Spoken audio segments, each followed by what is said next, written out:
اعلم رحمك الله أن التوحيد هو إفراد الله بالعبادة. Alors, premièrement d'abord, le hadith qu'ils apportent, on dit que non, le prophète, le hadith Sahih Muslim, on a demandé au prophète pourquoi il jeûne le lundi et tout, il a dit Zalika al-yawm alladhi wulidtu fihi. C'est le jour où je suis né. Ils disent voilà, ça prouve ici qu'on doit fêter l'anniversaire du prophète. Et nous disons Hadha al-istidlal batil. Hadha al-istidlal batil. Pourquoi l'istidlal, cette argumentation est nulle, est fausse. Elle est fausse. Pourquoi? Le prophète a jeûné. Est-ce que lorsque vous faites l'anniversaire du prophète, vous jeûnez? Non. Au contraire, vous mangez, vous faites le contraire du jeûne. Vous buvez, vous mangez. Et dans certains pays, même on danse, on met la musique. Et Mohamed Bajrafi disait dans une vidéo, je n'ai pas encore vu, on dit que non, les femmes et les hommes se mélangent, mais moi je n'ai pas encore vu. Et heureusement qu'il a dit, lui n'a pas encore vu. Mais ça existe dans les pays. Toi tu n'as pas encore vu, mais les autres ont vu. Les hommes et les femmes se mélangent, on danse, c'est la musique. Est-ce que là vous êtes en conformité avec le hadith du prophète Mohammed sallallahu alayhi wa sallam, ou vous êtes en désaccord? Si vous voulez vraiment suivre la sunna, jeûnez le lundi.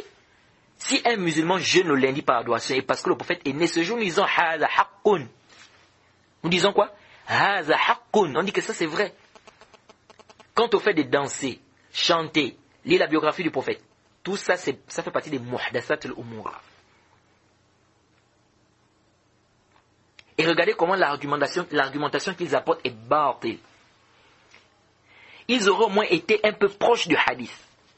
Même si c'est toujours batil, mais ils auraient quand même été un peu proches du hadith s'ils fêtaient tous les lundis. Puisque le prophète est né le lundi, il jeûnait le lundi. Mais fêtez tous les lundis. Ou fêtez l'anniversaire du prophète le lundi. Mais non, eux c'est pas ça. Hein. Qu'est-ce qu'ils font? Ils fêtent le 12 de Rabi' al-Awwal.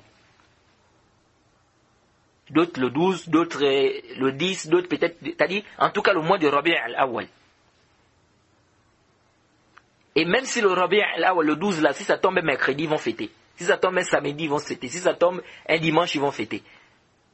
Est-ce que vous êtes en conformité avec le hadith? C'est-à-dire vous amenez un hadith qui vous parle de lundi. Vous argumentez d'un hadith qui vous parle de lundi et vous fêtez un jour qui n'est pas le lundi. Vous êtes en conformité avec le hadith ou bien en contradiction, ou bien en désaccord. Et puis, qui vous a dit que le prophète Mohammed sallallahu alayhi wa sallam est né le 12 de Rabi' al-Awwal? Qui vous a dit ça? Et même le mois, vous savez que même le mois, les savants divergent. Les savants des tarikhs divergent sur le mois même. Il y a certains disent même que le prophète est né le mois du Ramadan. Vous savez ça? Le mois du Ramadan.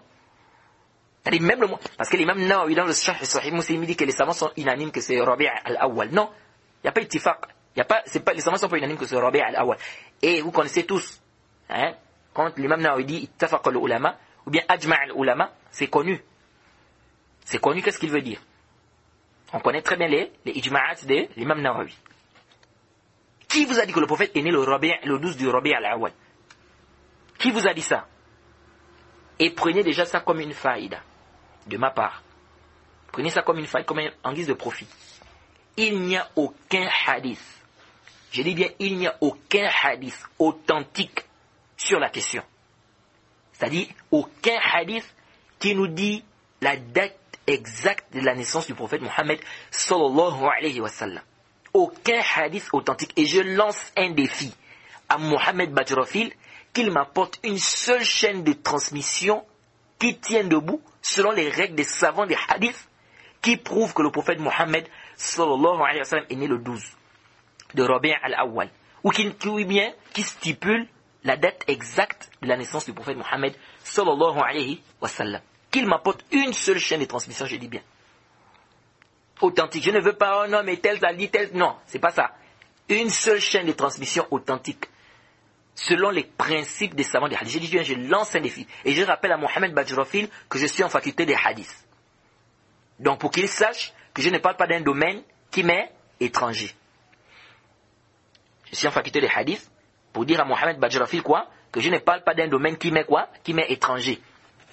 Qu'il m'apporte une seule chaîne de transmission. Je dis bien, je lance un défi. Il n'y a aucun hadith qui stipule la date exacte de la naissance du prophète Mohammed sallallahu alayhi wa sallam. Donc ce hadith du Yom el-Ithnain, ça ne montre nullement quoi que on doit fêter l'anniversaire du prophète Mohammed sallallahu alayhi wa sallam. Parce que vous avez spécifié un jour dans l'année, alors qu'on vous parle du lundi, le Yom el-Ithnain, et vous ne fêtez pas tout le lundi, et vous ne fêtez même pas le lundi, vous c'est le 12 de Rabi' al-Awwal, ou en tout cas dans le mois de Rabi' al-Awwal. Ça déjà, c'est en contradiction avec quoi? Avec le texte.